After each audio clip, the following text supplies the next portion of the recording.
हो मेरे नीम करोली बाबा, आपके श्री चरणों में मेरा प्रणाम, श्री माँ के चरणों में मेरा प्रणाम। आपको सबको जान के बड़ी खुशी होगी, महाराज जी के एक अन्य भक्त हैं श्री संजीव सोनी। उन्होंने बड़े दिनों से ख्वाहिश की कि मैं भी बाबा जी की लीलाएं पढ़ के सुनाऊंगा। तो आपके समक्ष आज संजीव सोनी जी जो जयपुर से हैं वो बाबा जी की लीलाओं का वर्णन करेंगे। जय गुरुदेव, जय माते। सरदार रंजीत सिंह उत्तर प्रदेश परिवहन निगम की बस के एक चालक थे और एक दिन किसी ने इन्हें बाबा नीम करोली के बारे में बताया तो पहले तो इन्हें विश्वास नहीं हुआ कि कोई मनुष्य के रूप में भी भगवान का रूप हो सकता है क्या। फिर एक दिन ये इनके दर्शन करने पहुंच गए और उन्हें देखते ही ऐसा एहसास हुआ जैसे उनके सामने भगवान खड़े हैं। फिर वो दर्शन करके चले आए और कई लोगों को अपने इस अनुभव के बारे में उन्होंने बताया, लेकिन कई लोगों ने उनका मजाक भी उड़ाया, कई लोगों ने मन का वहम कहा, किसी ने क्या कहा तो किसी ने क्या कहा। लेकिन सरदार रंजीत सिंह मन ही मन और उनका विश्वास अटूट होता चला गया। उन्हें किसी की भी कोई भी बात विचलित नहीं कर पा रही थी और धीरे धीरे वो बाबा को मन ही मन याद करने लगे।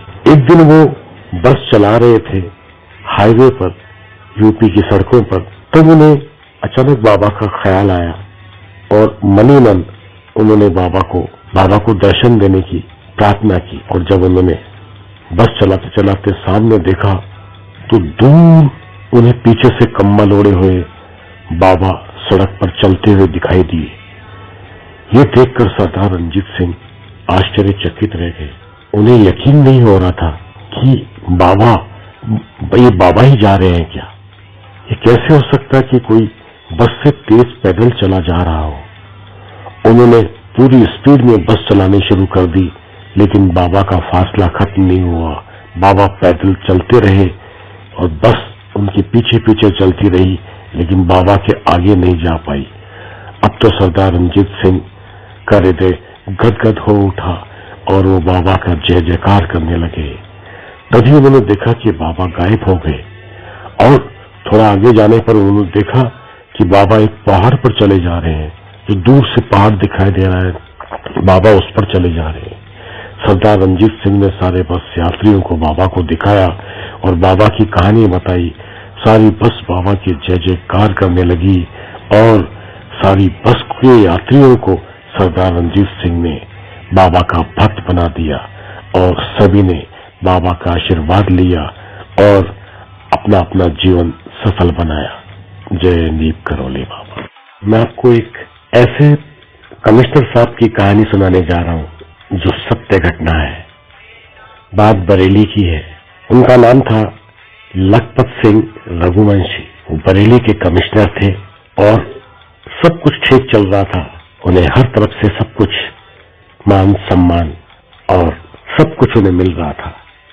लेकिन अचानक एक दिन उन्हें पता चला कि उन्हें प्रोस्टेट ग्लैंड की शिकायत है। बाबा के भक्त थे, इसलिए बाबा को याद करते रहे, गुरुदेव बाबा नीम करोली को याद करते रहे और धीरे धीरे वक्त गुजरता चला गया। लेकिन दर्द धीरे धीरे बढ़ता ही चला जा रहा था और एक दिन परेशान होकर वो डॉक्टर के पास गए और डॉक्टर ने उन्हें तुरंत अगले दिन ही ऑपरेशन करने की सलाह दी। ये घबरा गए। कमिश्नर साहब ऑपरेशन नहीं कराना चाहते थे क्योंकि उन्हें ऑपरेशन से डर लग रहा था कि कहीं उनकी मौत ना हो जाए और वो इसी परेशानी में रात भर जागते रहे। करीब आधी रात का वक्त बीत गया और कमिश्नर साहब बाबा को याद करते रहे, दिल से बाबा को याद करते रहे। अचानक दरवाजा जोर जोर से खटखटाने की आवाज आ रही। ऐसा लगा जैसे कोई दरवाजे को लात मार रहा हो।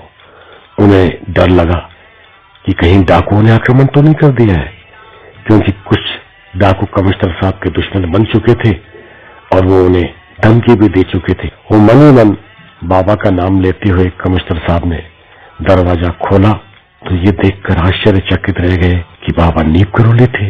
वो झट से अंदर आए, बाबा को बिठाया, पानी का गिलास दिया और बाबा से पूछा, बाबा आप अचानक तब बोले क्या करता? बाबा नीम करोली बोले कि क्या करता? तू इतना दिल से याद कर रहा था तो मुझे आना ही पड़ा। जो मुझे मन से याद करता है तो मैं चला आता हूँ। मैं तो नर्मदा के किनारे था, लेकिन तूने याद किया तो मैं बरेली आ गया। ये सुनकर कमिश्नर साहब आश्चर्यचकित रह गए। तभी बाबा मंद मंद मुस्कुराते हैं बोले, जा, कल तेरा इलाज हो जाएगा। कल तू अपनी बीमारी का ऑपरेशन करवा लेना। और बाबा वहां से अंतर्ध्यान हो गए। अगले ही दिन कमिश्नर साहब ने निडर होके अपना ऑपरेशन कराया और बाबा की कृपा से ऑपरेशन सफल रहा। जय बाबा नीम करोली, जय गुरुदेव।